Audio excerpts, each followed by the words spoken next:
Whoa. I'm running short of words right now, but I cannot afford this because I have to speak. Thank you so much for all the love, for all the warmth. Thank you for accepting me. Thank you very much. Well, I always start my talk with a disclaimer. And that disclaimer is that I've never claimed to be a motivational speaker. Yes, I do speak, but I feel more like a storyteller because wherever I go, I share a story with everyone. Well, it is a story of a woman whose perfectly imperfect life made her who and what she is today. It's the story of a woman who, in pursuit of her dreams and aspirations, made other people realize that if you think that your life is hard and you're giving up on that because you think your life is unfair, think again. Because when you think that way, you are being unfair to your own self. It's the story of a woman who made people realize that sometimes problems are not too big. We are too small because we cannot handle them.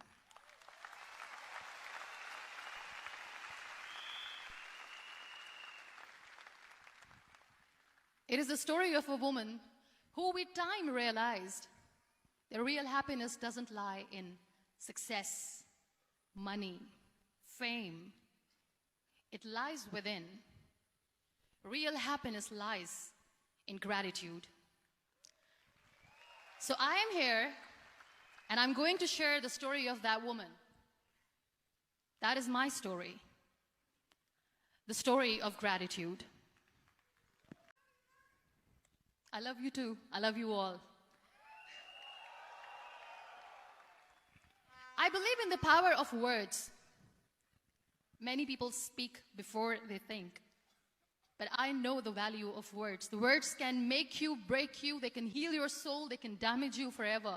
So I always try to use the positive words in my life wherever I go. They call it adversity, I call it opportunity. They call it weakness, I call it strength. They call me disabled, I call myself differently abled. They see my disability. They see my disability, I see my ability. There are some incidents that happen in your life, and those incidents are so strong that they change your DNA. Those incidents or accidents are so strong that they break you physically. They deform your body, but they transform your soul.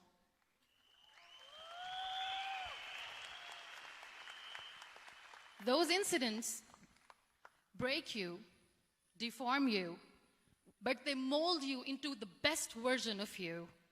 And the same thing happened to me. And I'm going to share what exactly happened to me. I was 18 years old when I got married. And this thing I'm sharing for the very first time on an international level. I was 18 years old when I got married.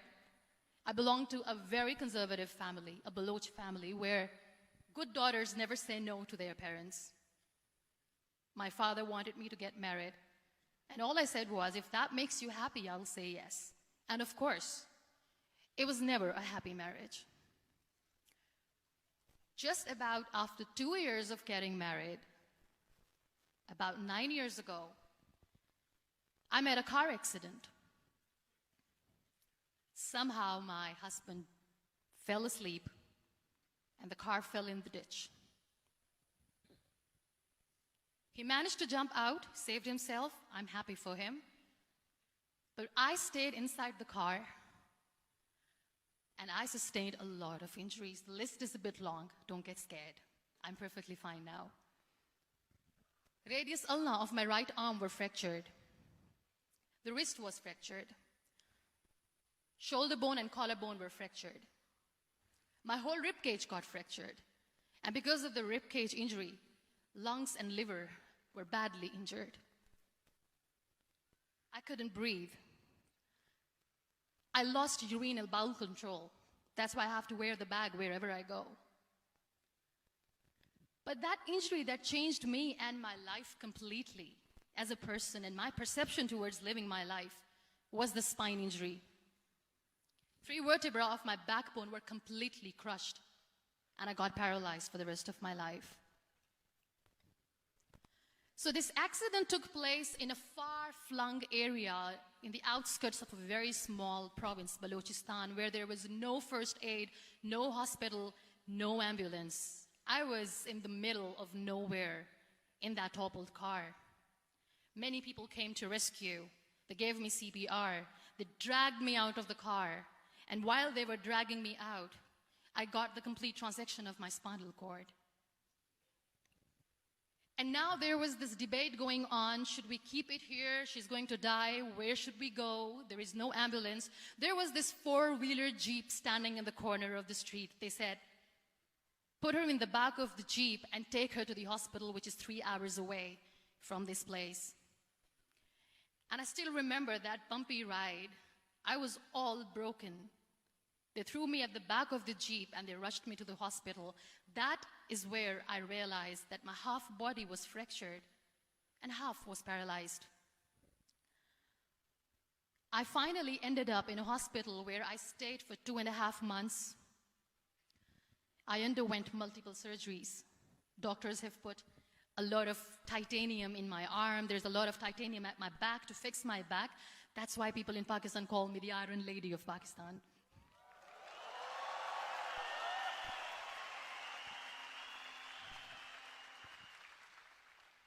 Sometimes I wonder how easy it is for me to describe all this all over again. And somebody has rightly said that when you share your story and it doesn't make you cry, that means you have healed.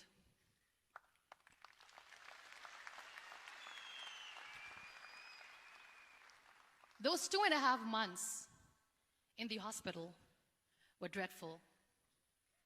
I will not make up stories just to inspire you. I was at the verge of despair. One day, doctor came to me and he said, well, I heard that you wanted to be an artist, but you ended up being a housewife. I have a bad news for you. You won't be able to paint again because your wrist and your arm are so deformed, you won't be able to hold a pen again. And I stayed quiet. Next day, doctor came to me and said, your spine injury is so bad, you won't be able to walk again. I took a deep breath and I said, it's all right. The next day, doctor came to me and said, because of your spine injury and the fixation that you have in your back, you won't be able to give birth to a child again. That day, I was devastated. I still remember, I asked my mother, why me? And that is where I started to question my existence. Why am I even alive? What's the point of living? I cannot walk, I cannot paint, fine. I cannot be a mother. And we have this thing in our heads, being women, that we are incomplete without having children. I am going to be an incomplete woman for the rest of my life. What's the point? People are scared. They think I will get divorced. What is going to happen to me? Why me? Why am I alive? We all try to chase this tunnel. We all do this because we see light in the end of the tunnel, which keeps us going. My dear friends, in my situation, there was a tunnel that I had to roll on, but there was no light. And that is where I realized that the words have the power to heal the soul. My mother said to me, this too shall pass. God has a greater plan for you. I don't know what it is, but He surely has.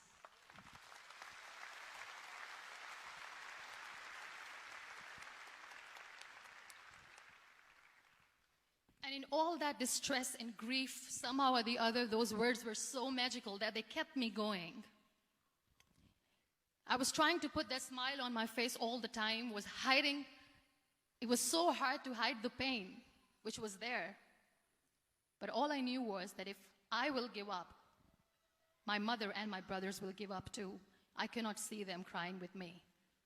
So what kept me going was, one day I asked my brothers, I know I have a deformed hand, But I'm tired of looking at these white walls in the hospital and wearing these white scrubs. I'm getting tired of this. I want to add more colors to my life. I want to do something.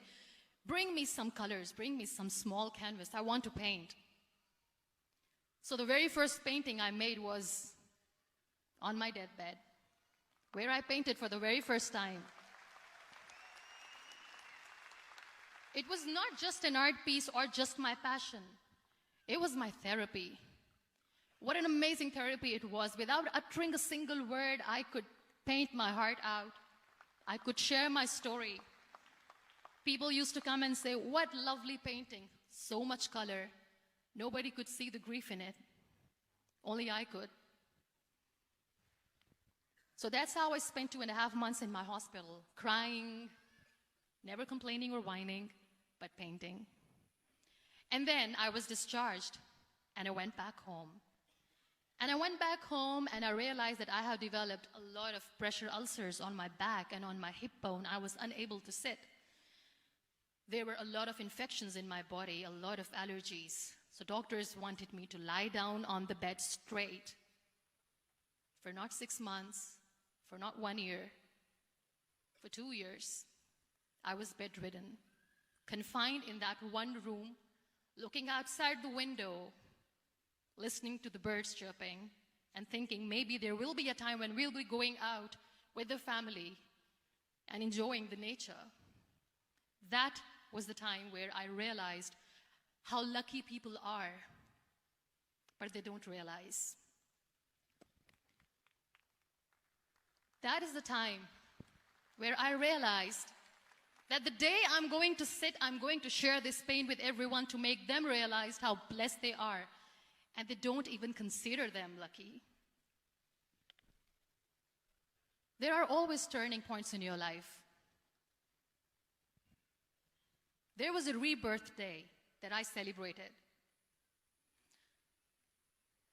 After 2 years and 2.5 months, when I was able to sit on a wheelchair, that was the day when I had the rebirth.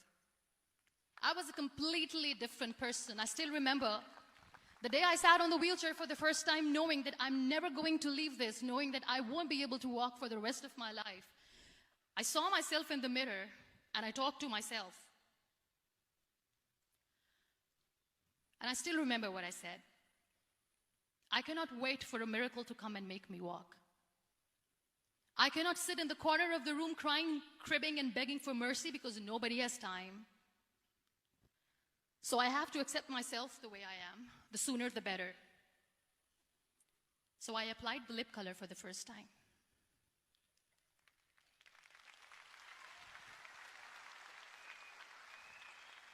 And I erased it. And I cried. And I said, what am I doing? A person on a wheelchair should not do this. What will people say? Clean it up. Put it again. This time I put it for myself. Because I wanted to feel perfect from within.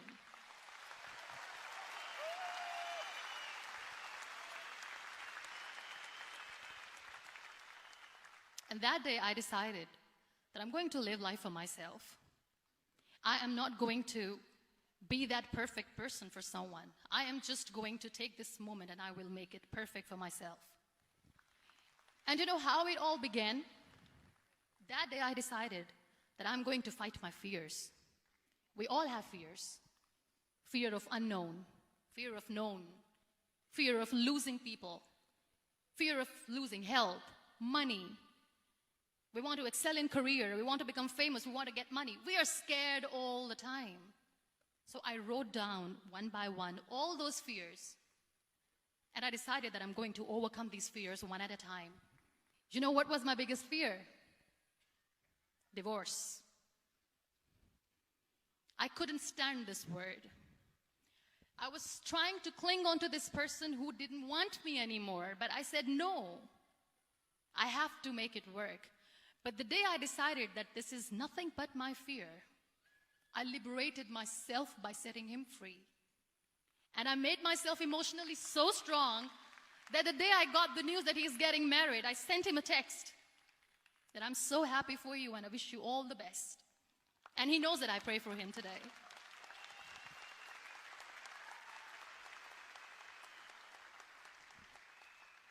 My biggest fear, number 2, was I won't be able to be a mother again. And that was quite devastating for me. But then I realized there are so many children in the world, all they want is acceptance. So there is no point of crying, just go and adopt one. And that's what I did. I gave my name in different organizations, different orphanages. I didn't mention that I'm on a wheelchair, dying to have a child. So I just told them that this is Muniba Mazari and she wants to adopt a boy or girl, whatsoever, but I want to adopt a kid. And I waited patiently. 2 years later, I got this call from a very small city in Pakistan. I got a call and they said, "Are you Muniba Mazari? There is a baby boy and would you like to adopt?"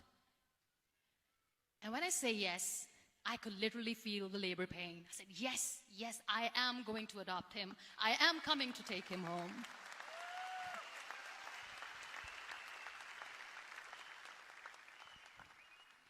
And when I reached there, the man was sitting and he was looking at me from head to toe. And in back of my head, I kept thinking that, oh my God, he's going to say she's on the wheelchair. She doesn't deserve it. How is she going to take care of him? And I looked at him and I said, "Do not judge me because I'm on the wheelchair." But you know what he said? He said, "I know you will be the best mother of this child. You both are lucky to have each other."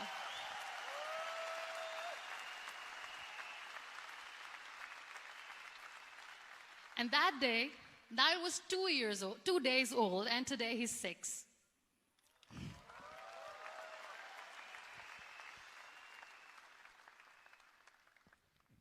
You'll be surprised to know another bigger fear that I had in me. It was facing people. I used to hide myself from people. When I was on bed for 2 years, I used to keep the door closed. I used to pretend that I'm not going to meet anyone, tell them that I'm sleeping. You know why? Because I couldn't stand that sympathy that they had for me. They used to treat me like a patient. When I used to smile, they used to look at me and say that, "You're smiling, are you okay?" I was tired of this question being asked, "Are you sick?" Well, a lady yesterday at the airport asked me, "Are you sick?" And I said, "Well, besides the spinal cord injury, I'm fine, I guess."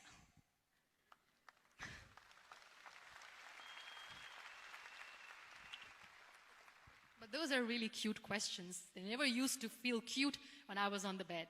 So I used to hide myself from people, knowing that, oh my God, I'm not going to see that sympathy in their eyes.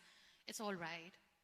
And today I'm here speaking to all these amazing people because I have overcome the fear. You know, when you end up being on the wheelchair, what's the most painful thing? That's another fear that people on the wheelchair, or the people who are differently abled, have in their hearts, but they never share. I'll share that with you. The lack of acceptance.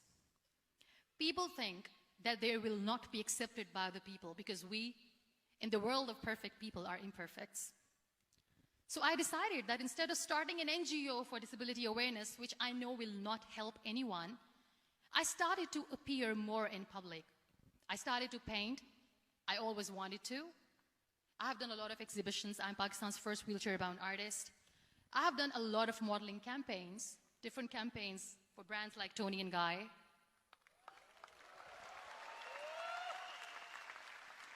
I have done some really funny, breaking the barriers kind of modeling.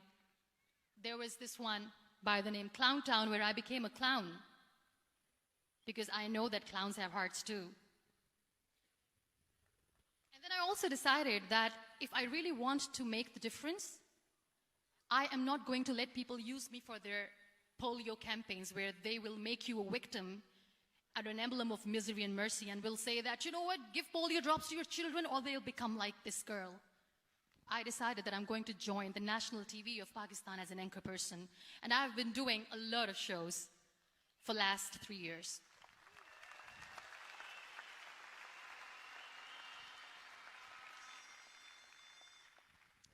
So when you accept yourself the way you are, the world recognizes you. It all starts from within. Thank you. I became the National Goodwill Ambassador for UN Women Pakistan, and now I speak for the rights of women, children. We talk about inclusion, diversity, gender equality, which is a must. I was featured in BBC 100 Women for 2015. I'm one of the Forbes 30 under 30 for 2016. And it all didn't happen alone. You all are thriving in your careers. You have bigger dreams and aspirations in life. Always remember one thing. On the road to success, there is always we, not me. Do not think that you alone can achieve things. No. There is always another person who is standing behind you, maybe not coming on the forefront, but behind you, praying for you and supporting you. Never lose that person. Never.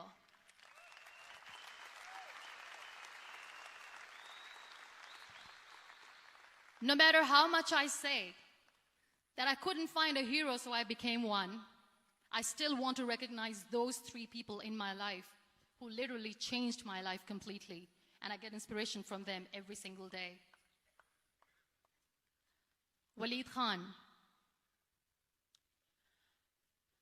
Many people know about the terrorist attacks in Pakistan.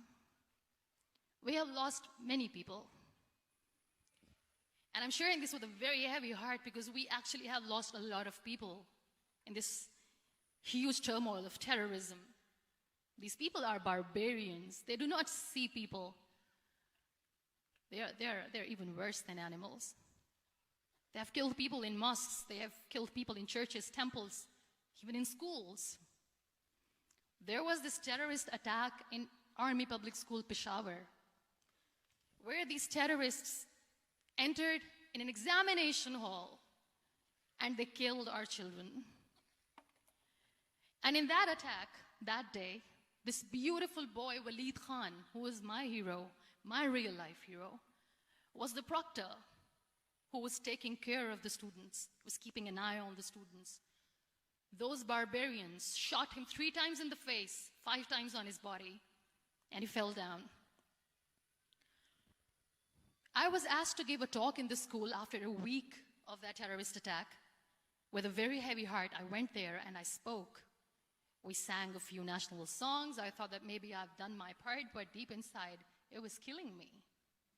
I could see children injured. I could see children sitting on the wheelchairs, looking at me, wondering, what next? What was our fault? Just because we were here to give examination, we have been shot. So many people, so many children lost their friends. Their classrooms were empty. The next day they went to the classroom.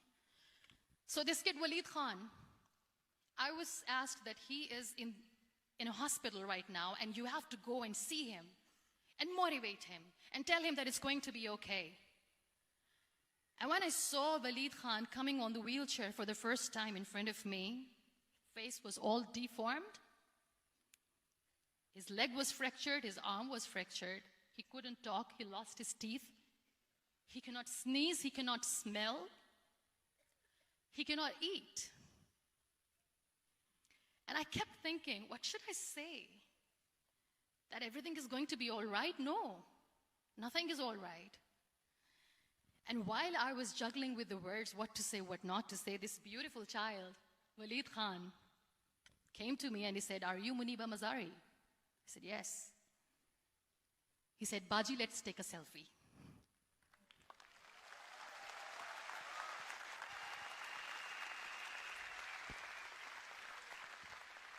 And with that beautiful, toothless smile of Waleed Khan, we took that beautiful selfie that I still have with me. I don't share that here because he was in a very bad shape that time. And that is where I realized that when I was thinking too much about his deformities, he's happy with himself. He doesn't even care. Because today he goes in the same school, and when somebody asks him that, "What happened to your face? Why so many scars?" You know what he says? "These scars are my medals and I wear them with pride." And how beautifully he says that terrorists wanted me not to study. I am going to study. I will become a doctor one day. And this is my way of taking revenge from those terrorists. Another real-life hero, of course, my son. His name is Nile, N-I-L-E, River Nile. I learned so much from this kid. The first and foremost thing is patience. How to be patient when you know that your mother cannot walk, when you know that your mother is different from the other women, when you know that your mother cannot go out and play with you, how to stay calm. He loves football. And when we got the very first football, he was 4 years old. He was super excited. I still remember he came in the room and he said, "Mom, let's play football." And he kept the ball in my feet. And he said, "Let's kick it." And that day I felt disabled. I said, "I cannot kick the ball." And I was down with the same face. He looked at me and he said, "Well, that's all right. Your legs are not working, but your hands do. Let's play catch the ball." You know what? That day he made me realize that when you think your glass is half empty, come on, your glass is half full. It's all in here and here. Last but not least, the woman who made me realize that heroes have no gender. The woman who believed in me even when I was completely at the verge of despair, where everybody left, she was there. And every time I looked at her, without saying anything, she used to look at me and said, "This too shall pass.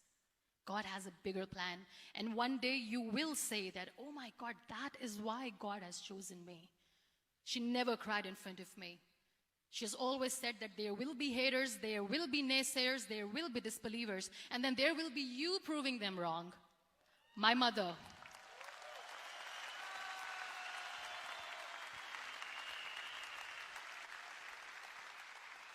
Whatever I am today, I'm nothing without her. I'm nothing without her. Thank you, Mama. I wish you were here. Thank you for making me who I am today.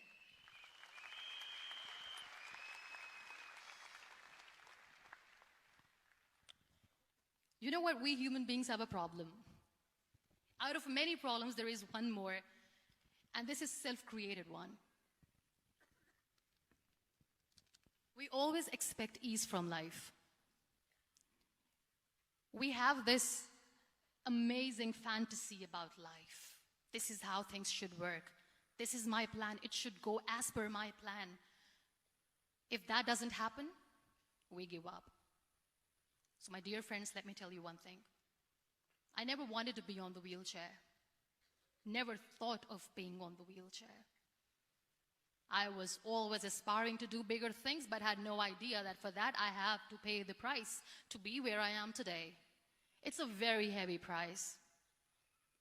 This life is a test and a trial, and tests or trials are never supposed to be easy. So when you're expecting ease from life, and life gives you lemons, then you make the lemonade, and then do not blame life for that, because you were expecting ease from a trial. Trials make you a stronger, better person. Life is a trial, and with time you realize that.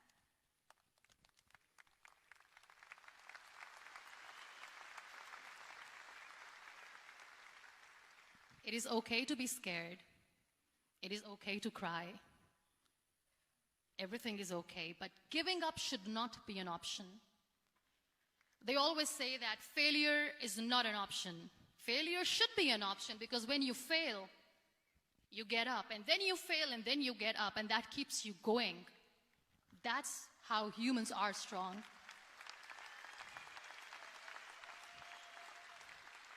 Failure is an option, should be an option, but giving up is not. Never. We have this thing in minds. We call it perfection. We want everything perfect. We want ourselves to be perfect. There is this image in our head about everything. Perfect life, perfect relationships, perfect career, perfect amount of money that we need to earn no matter what. Nothing is perfect in this world. We all are perfectly imperfect, and that is perfectly all right. That's all right. We were sent here not to become the perfect people. Those people who tell you how to look perfect, even those people are imperfect. Trying to fight this fear of looking imperfect. I used to be perfect. I still remember. I got this compliment years ago when I used to walk. Oh my God, look at you. You're fair, you're tall, you're perfect. Look at me now. You're still perfect. Only the perfect eyes can see that. Only the perfect eyes will see that. Only the perfect eyes will see that. So yes, in all those imperfections, you have to listen to your heart. You don't have to look good for people. You don't have to be perfect just because other people want you to be perfect. If your soul is perfect from within, that's all right. This is all what you want. This is all what you need to be. Our society has made very weird kind of norms to look perfect and great. For men, it's different. For women, it's different. We think too much about what people say. We listen to ourselves too little. You know what makes you perfect? When you make someone smile. You know what makes you perfect? When you try to do something good for the people around you. You know what makes you perfect? When you feel someone's pain. And how beautiful pain is that it connects you with people. No other medium can connect you with others but pain. That's why I always say that I'm in pain, and that's a blessing in disguise for me. Today, just because I'm in pain and I'm on the wheelchair, I work for children. Being the head of CSR for a company, we conduct medical camps in far-flung areas of Pakistan where so many kids die because they don't have medical facilities. And I personally believe just because they cannot afford to live doesn't mean we'll let them die. So we give them money, we give them medical treatment, we try to heal their wounds, physical and emotional. And I also work for the beautiful people, we call them third gender, the transgender community of Pakistan. You know what connects me with them? All my imperfections. When I go and I hug them, they never judge me. And this very good friend of mine, her name is Bijli. Bijli means electricity. She calls herself electricity. And I said, are you electricity? She says, no, I'm lightning. I'm as strong as lightning. Because we have very bad power outage, so she doesn't want me to call her electricity. So she says, I am very strong. I'm thunder, I'm lightning. She came to me, and the first time I hugged her, she said, you are just like me. And I said, yes, I am like you. Because to people, we are so imperfect. So how beautiful these imperfections are, that because of these imperfections, you can connect with people. Then why are we all running after being perfect? What's the point?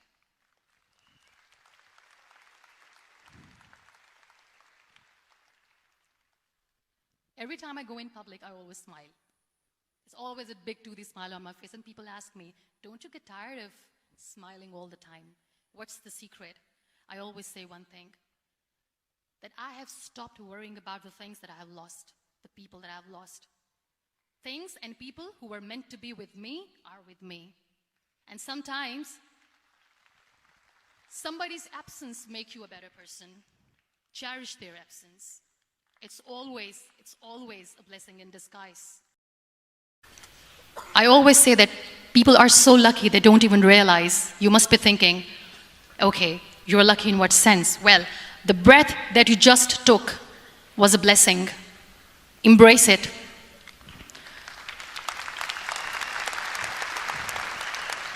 There are so many people in the world who are dreaming to live a life that you are living right now.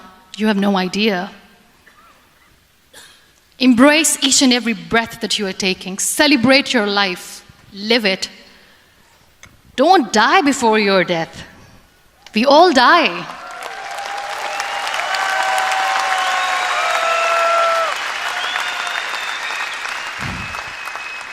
We live this one routine of a day for 75 years and we call it life. No, that's not life.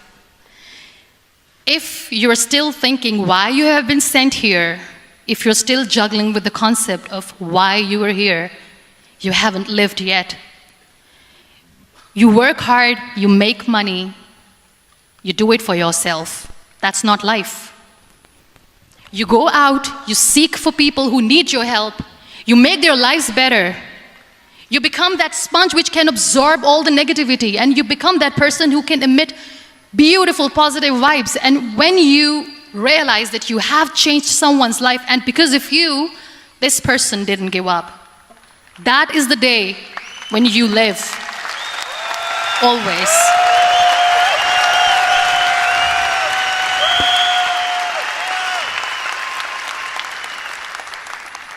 We were talking about gratitude, why I smile all the time. I cry all night when nobody sees me, because I'm a human and I have to keep the balance. And I smile all day because I know that if I will smile, I can make people smile. That keeps me going.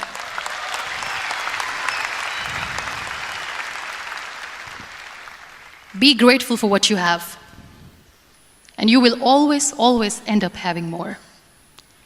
But if you'll cry and if you'll crib for the little things that you don't have or the things that you have lost, you will never ever have enough. Sometimes we are too busy thinking about the things that we don't have that we forget to cherish the blessings that we have. I'm not saying that I'm not healthy and that makes me unlucky, but yes, it is hard. It is hard when I say that I cannot walk. It is hard to say when I wear this bag. It hurts. But I have to keep going, because never giving up is the way to live, always.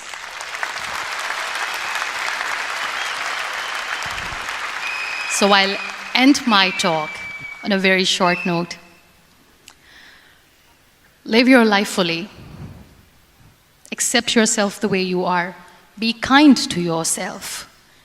Be kind to yourself. I'll repeat, be kind to yourself, and only then you can be kind to others. Love yourself and spread that love.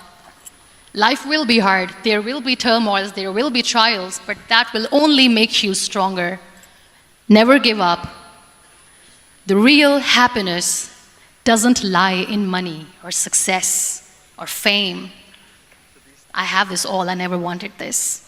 Real happiness lies in gratitude. So be grateful, be alive, and live every moment. Thank you so much, everyone. Thank you.